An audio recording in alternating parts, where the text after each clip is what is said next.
Bonsoir à tous et bienvenue au 19h de la télévision de Burkina. Voici les titres. Après un an d'existence, le Front patriotique pour le renouveau fait une lecture de l'évolution de la gouvernance au Burkina Faso. Face aux journalistes Awa Eguia dans le Nord, il a aussi lancé un appel à la jeunesse à se démarquer des pratiques peu orthodoxes. Et puis le président du conseil régional des Hauts-Bassins s'inquiète du déroulement des travaux de réfection de la maison mère de Bobo Mandare, située au quartier de la Souba. Cette maison est en état de dégradation. Sa réfection mobilise une équipe d'experts du domaine. Le Front patriotique pour le renouveau était face à la presse Awa Eguia. Après un an d'existence, le parti fait une lecture de l'évolution de la gouvernance au Burkina Faso depuis le temps du régime déchu. Une invite aussi est faite à la jeunesse à se démarquer des pratiques peu orthodoxes et de prendre en main sa destinée. Reportage Constantin Ouedraogo et Hermano Nestor Toé.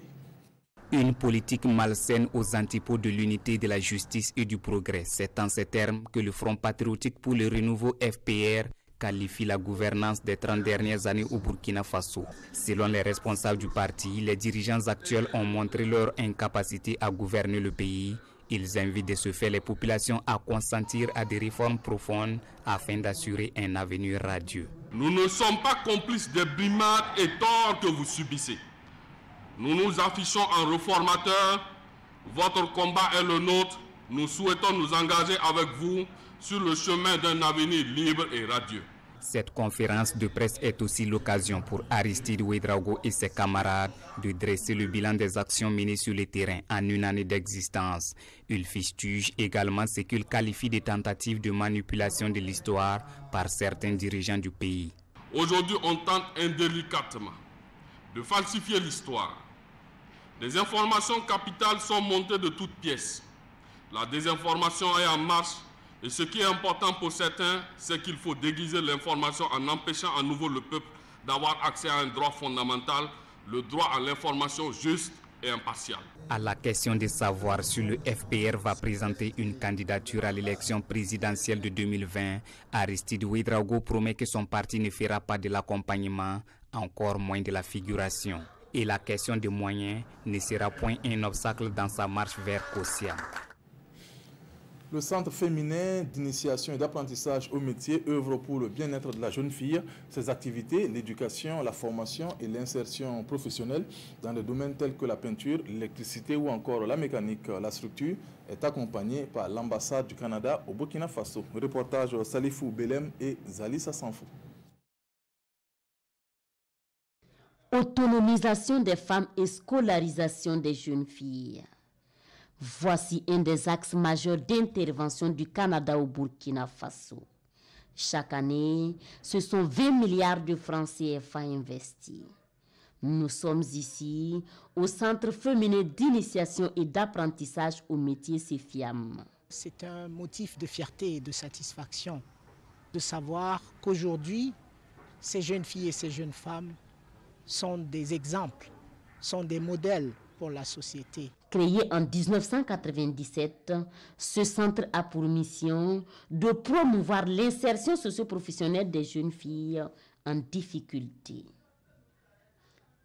Ici, on forme entre autres dans les filières comme la mécanique, l'électricité et l'électronique. Un projet qui touche du doigt les insuffisances que rencontrait le centre, à savoir la partie insertion et la partie promotion des filles qui ont déjà mis en place leur atelier.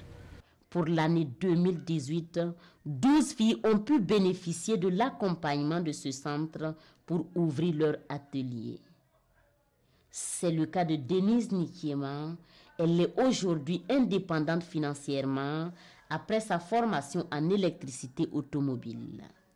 Après ma formation, j'ai eu du travail dans une société.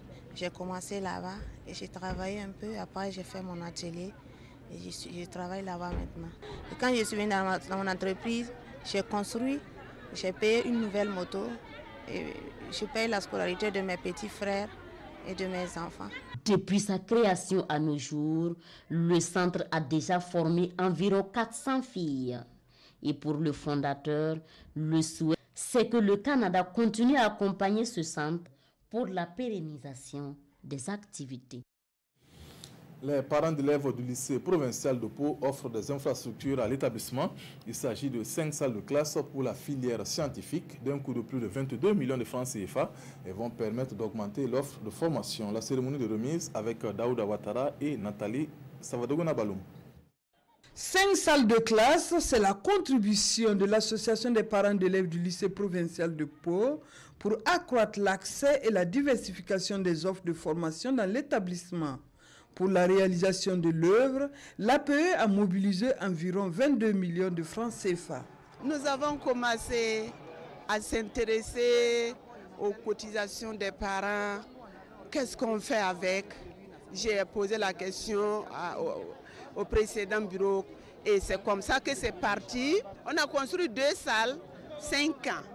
Et au deuxième mandat, on a construit les 3 salles. Pour la réception, 2 membres du gouvernement ont fait le déplacement de Pau. C'est un bel exemple de collaboration fructueuse entre association et État. Et donc nous sommes très heureux de voir cela et surtout de montrer ce bel exemple non seulement de collaboration fructueuse, mais surtout de bonne gouvernance dans nos établissements. Toutes les bonnes volontés, toutes les associations qui s'engagent dans l'accompagnement de l'État dans cette vision de développement de notre système éducatif, nous sommes preneurs. C'est la preuve que certaines critiques acerbes à l'endroit des APE ne sont pas fondées, quand bien même il y en aurait. Mais celle d'ici, celle du lycée municipal de Pau, a démontré que l'on pouvait franchement compter sur elle au regard donc de ce que nous venons donc de voir et de recevoir comme réalisation. En plus de la réalisation des infrastructures, l'APE prend en charge les frais de vacation d'un enseignant. La présidente a souligné le manque de tables-bancs et de matériel didactique.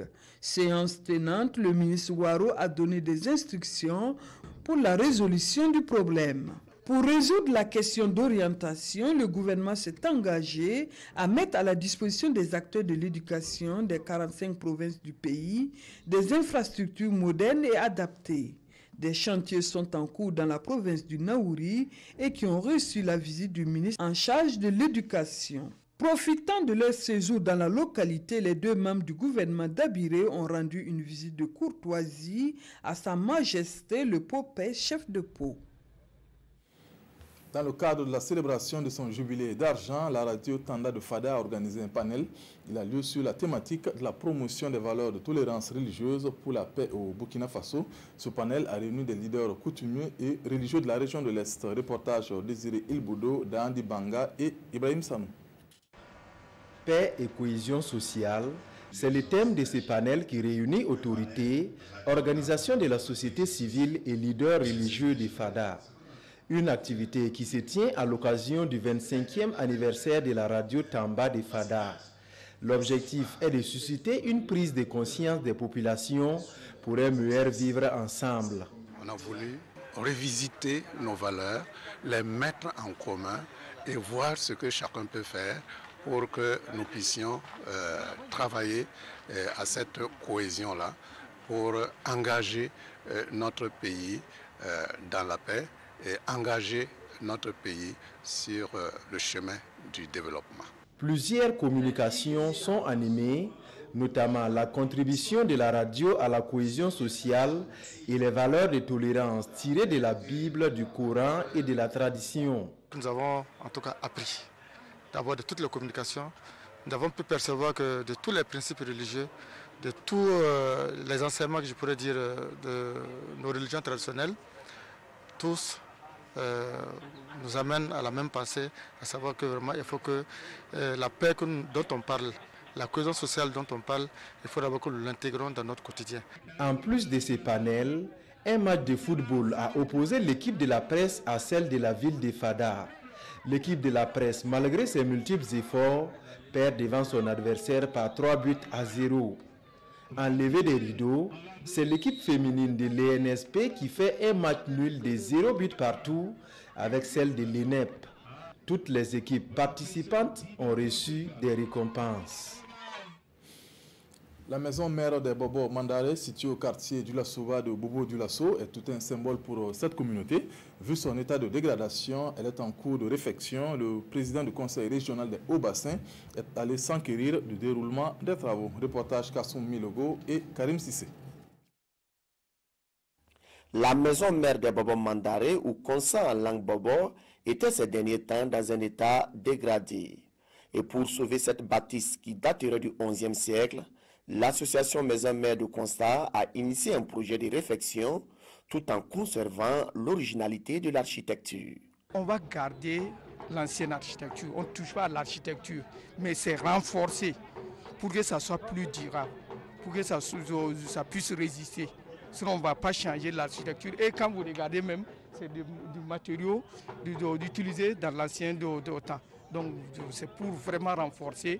Et il y avait des maisons avec des tôles. On a décoiffé tout ça pour ramener l'ancienne architecture. 15 millions de francs CFA, c'est le budget nécessaire pour le travail de réfection.